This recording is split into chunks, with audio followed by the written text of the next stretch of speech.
হে ভগবান, এত ঝড় বৃষ্টি হচ্ছে, সব ফসল নষ্ট হয়ে যাবে। কি জানি কাল সকালে কি হবে। মা গো মা, রক্ষা কর বিপদ থেকে। মোহনপুর গ্রামে গোপাল নামে এক দরিদ্র কৃষক তার বৃদ্ধ বাবা মার সাথে বসবাস করত।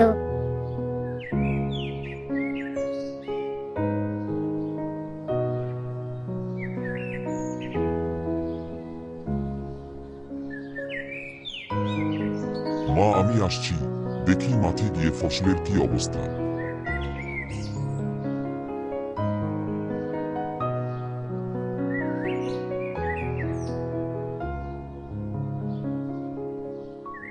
এ বাবা, সব ফসল তো জলে তলায়। এইটুকু ফসলের ওপর নির্ভর করে তো কোনো রকম দিন কাটছিল।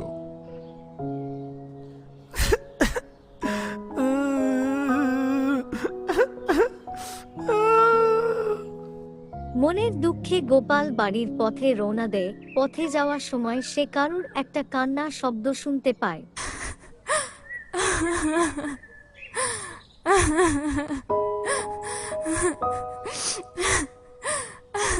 এই জঙ্গলের মধ্যে কে কাঁদছে?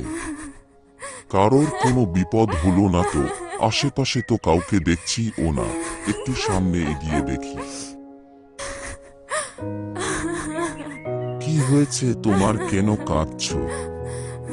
আমাকে বলো, আমি তোমাকে সাহায্য করব।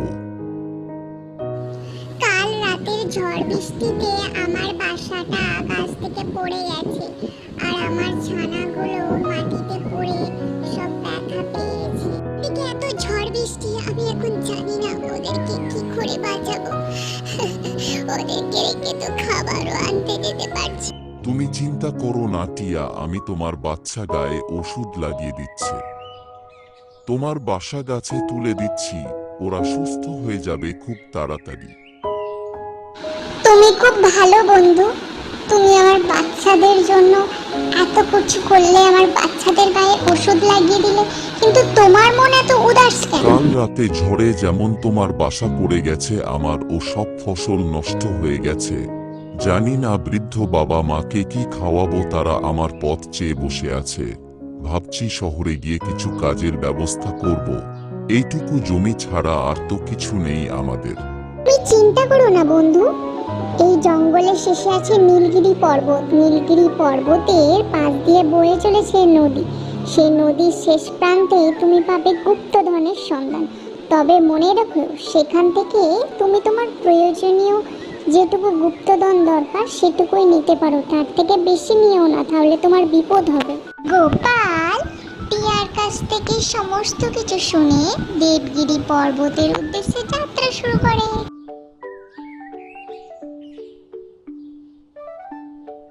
হাঁটতে হাঁটতে তো অনেকটা পথে চলে এলাম। এবার খুব ক্লান্ত আর ক্ষুধা লাগছে। আশেপাশে তো কাউকে দেখছিও না।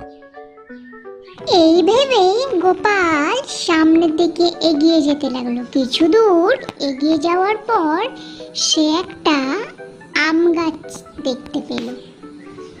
আম গাছে তো আমে ভর্তি। তার মনে খুব আনন্দ হলো।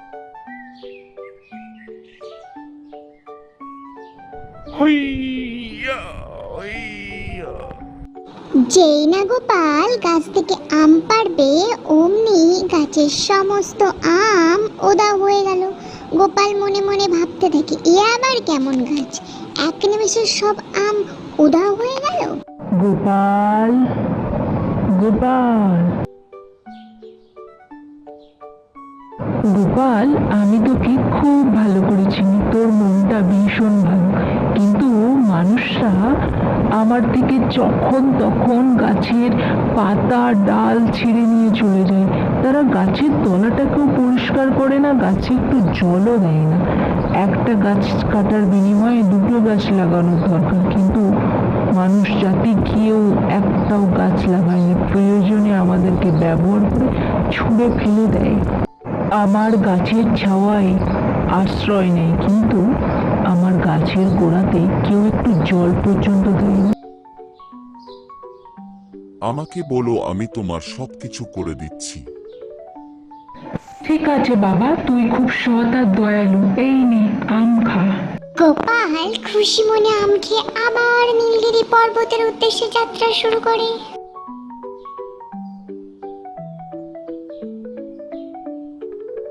হাঁটতে হাঁটতে তো অনেকটা পথ চলে এলাম, এবার একটু জল খাই নদী থেকে। কি আরাম। ও মা, ওটা কি? দেখি তো জলে নেমে।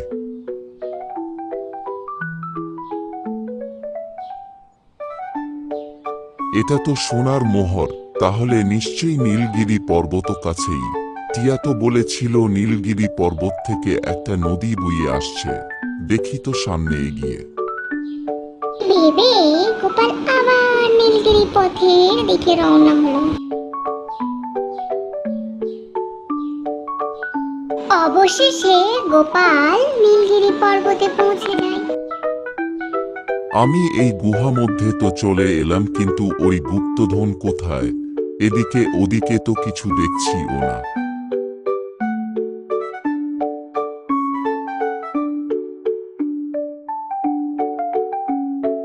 আরে এটা কি? এই পাথর তলা দিয়ে পানি কোথায় থেকে আসছে? দেখি তো তাহলে এই পাথরটা সরিয়ে যদি গুপ্তধনের সন্ধান পায়। এই ভেবে গোপাল পাথরটাকে সরাতে চলে যায়। আরে বাপরে, আমি পাথরটায় হাত দিতে সরে গেল।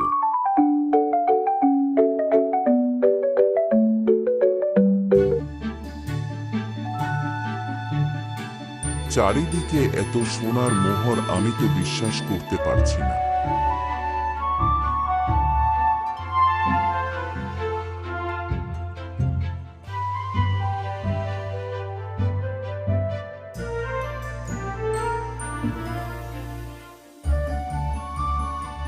এইটুকুতে আমাদের হয়ে যাবে। গোপাল তার পল্লীতে কয়েকটা সোনার মোহর নিয়ে বাড়ির পথে রওনা দেয়। একে তুই কোথায় থেকে এলি? তোর এই পুঁটলির মধ্যে কি আছে? এই তোরা ওর পুঁটলিটা দেখতো। দেখছি ওস্তাদ, দেখছি।